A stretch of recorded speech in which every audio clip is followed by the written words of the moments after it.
Viver um jogo de Copa do Mundo é um presente.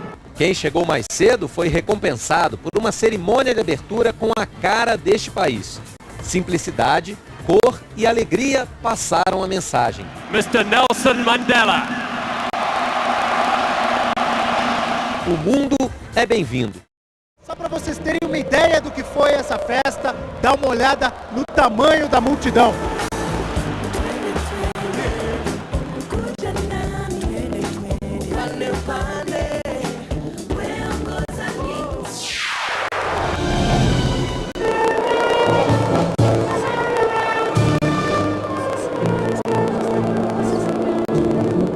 A Jabulani, tão criticada, virou arma. Chutar forte e de longe era certeza de perigo para o goleiro.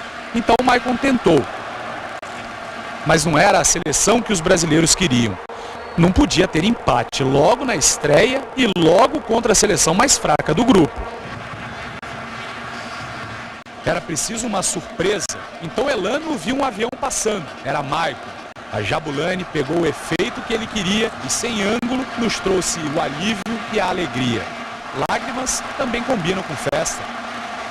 Foi quando o Robinho pegou a bola e viu Elano na direita. Saiu o segundo gol. Lindo passe. Presente de aniversário com um dia de atraso e maravilhosamente recebido. 2-0. Mas lembra que estreia é sempre chata? A Coreia do Norte não foi lá e aprontou. Yunnan deixou o primeiro jogo cheio de sufoco no final, né, Dunga? Mas o que vale é, o Brasil venceu e agora são 8 estreias seguidas com vitórias em Copa do Mundo. E o Brasil tem 3 pontos e 1 gol de saldo. Costa do Marfim, nosso próximo adversário. Aí vem o Robinho. Faz o toque, Luiz Fabiano tentou pro Kaká. Limpou o lance. Agora, fabuloso, pé direito. Gol! Robinho, Luiz Fabiano, Kaká, Luiz Fabiano. Era a hora. Mais que um chute, um desabafo. Escrito com a perna direita. Olha o Brasil tentando, chegando, lindo lance. 2, faz. Gol! Gol da Copa, imagem da Copa. Stéphane Lannoy, o árbitro francês, perguntou ao Luiz se a bola tinha batido no braço. O juiz rindo. O Luiz, cínico. Não, seu juiz. Arisco, preciso, para Elano. Vem, Elano, vem abraçar e agradecer. 3-0 Brasil. E Drogba, ele de novo. Agora acertou o gol. A defesa brasileira bobeou. No fim da partida, o mundo viu Dunga ao melhor estilo Dunga. Em 90 minutos, todos os sentimentos possíveis. Com Dunga é assim. E aí passei em frente à sala de coletiva. E tive a infeliz ideia de entrar, né, na sala de coletiva. Sentei, tô lá na minha quietinho, celular em cima da perna, o celular vibra, Tadeu Schmidt. Quando eu atendo o telefonema do Tadeu, o Dunga está respondendo uma pergunta sobre o Luiz Fabiano.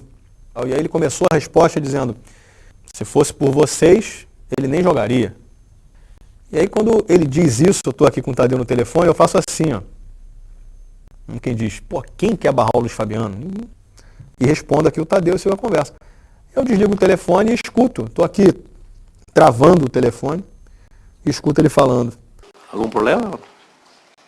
É? E aí eu pensei comigo assim, caramba, já vai esculachar alguém, né? Que não era brincadeira o Dunga nas coletivas, né? E aí eu levantei a cabeça para procurar quem era a vítima, entendeu? Aí quando eu olho, o Dunga está olhando para mim, né? Bom, pensei que tinha. E aí ele começa a me xingar durante a coletiva inteira, balbuciando. Eu estava com um repórter da Veja do meu lado, tinha um cara da Folha, estava ali assistindo a coletiva. O cara da Veja teve um determinado momento que ele falou comigo, olha, o Dunga não para de olhar para você, cara, que coisa impressionante. Eu falei, pois é, cara, que será que ele está tão aborrecido comigo? Será que é porque eu fiz assim e tal? Xingamentos gratuitos. No intervalo de 30 minutos entre o início e o fim da coletiva, o técnico foi irônico outras vezes. A relação técnico da seleção com a imprensa sempre foi uma relação, digamos assim, tensa, porém cordial. Sempre. Tensa porque é cobrança. Ele ele tomou as decisões dele e pagou o preço por isso. Ele criou um ambiente muito ruim na seleção, assim, um ambiente muito pesado na relação com o jornalista. Então, esse acúmulo de raivas do Dunga foi influindo na cobertura. Treino fechado, não pode ir, está olhando o quê? Sabe, discussões, coisas assim desagradáveis. Uma cena que me marcou muito foi... A gente sempre viaja na parte de trás do avião. Os jogadores da comissão técnica entram na frente e a gente entra atrás. E em outros tempos, sempre foi assim, decolou, beleza, solta o cinto de segurança, os jogadores vinham pro nosso lado, alguns, né, alguns também são mais reservados, mas muitos deles vinham e ficavam ali no que a gente chama de resenha, de papo furado, brincando ali, eventualmente até sai alguma informação, alguma coisa, mas naquele relacionamento ali com o técnico, com o jogador e tal. Bom, dessa vez, não é que eles não fossem lá, eles sequer olhavam para nós, era constrangedor ao extremo. Assim. Essa coisa de ganhar, o que importa é ganhar no grupo fechado, não falo, não devo satisfação a ninguém, sabe, não vou falar. Isso não é Brasil, isso não é brasileiro, a gente não é assim. Uma coisa, sabe, quase militar, quase assim, paranoica. Isso não somos nós. Com Dunga, a seleção viveu um período onde se confundia o bom futebol com o futebol militar. Sujeitos a uma disciplina de quartel que inibe o jogador, que o obriga a uma subordinação absoluta e a uma obediência total, esse clima desemboca em campo. Repare em Robinho contra a Holanda. Com raiva, olhos esbugalhados, xingando, ameaçando com palavras e gestos. Não é estranho? Não é emblemático? Um jogador conhecido pelo sorriso e pelo bom humor, transformado num gladiador? Se funcionasse, até não se diria nada. Mas esse clima provoca expulsões. Esse clima provoca um futebol aguerrido, com certeza, mas menos alegre, menos criativo, em suma, menos brasileiro.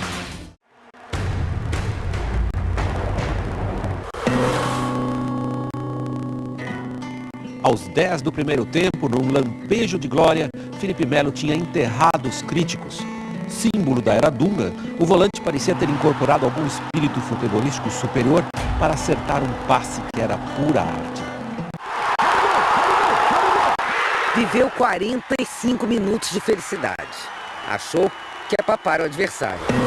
Não se sabe o que aconteceu no vestiário no intervalo do jogo, mas o fato é que a seleção brasileira voltou achando que estava com o jogo ganho, enquanto os holandeses queriam ganhar. Logo no reinício da partida, Felipe Melo foi fazer o que não sabe, enfeitar. Tomou bronca do resto do time.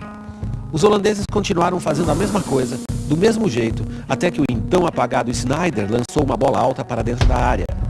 Felipe Melo estava onde não precisava estar. Embolou-se com o goleiro, foi para a súmula como autor de um gol contra. No segundo gol da Holanda, ele não estava onde precisava estar, na marcação de Sneijder. O meia baixinho da Holanda cabeceou livre de dentro da pequena área. Comemorou batendo na própria cabeça, nem ele acreditava, tinha feito o primeiro gol de cabeça da sua carreira. Felipe Melo sempre foi famoso por dar muitos pontapés. Resolveu não decepcionar os críticos. Foi expulso, não pela falta em Robin, mas sim pela violência gratuita. Sua saída foi apenas o símbolo de um time já desmoralizado por uma das raras viradas desta Copa. Que me pediram para o Esporte Espetacular uma análise de por que o Brasil perdeu.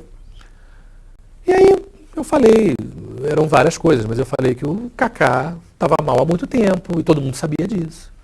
E que ele queria como se fosse um interruptor, que o Kaká, que não jogava bem há mais de um ano, de repente ia começar a jogar bem, e ele não jogava bem. Eu falei, ó, olhar para trás, olhar um banco, não convocar o Neymar, nem o Ganso, nem o Ronaldinho Gaúcho, para convocar Kleberson, Júlio Batista. Eu falei, Júlio Batista teve bem em 2007, na Copa América.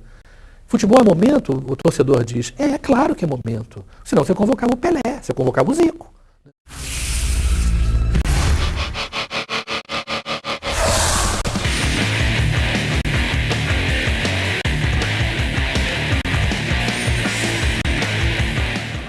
Ele joga o simples. E de tão simples, fica bonito. Andrés Iniesta é craque, sem ser espalhafatoso. O destino reservou para ele o momento decisivo da Copa. Repare que no começo de tudo, ele deu um toque de calcanhar. A jogada continuou até que a bola voltou para ele. Dominou com a direita. Um kick e um chute. O goleiro Stekelenburg chegou a encostar.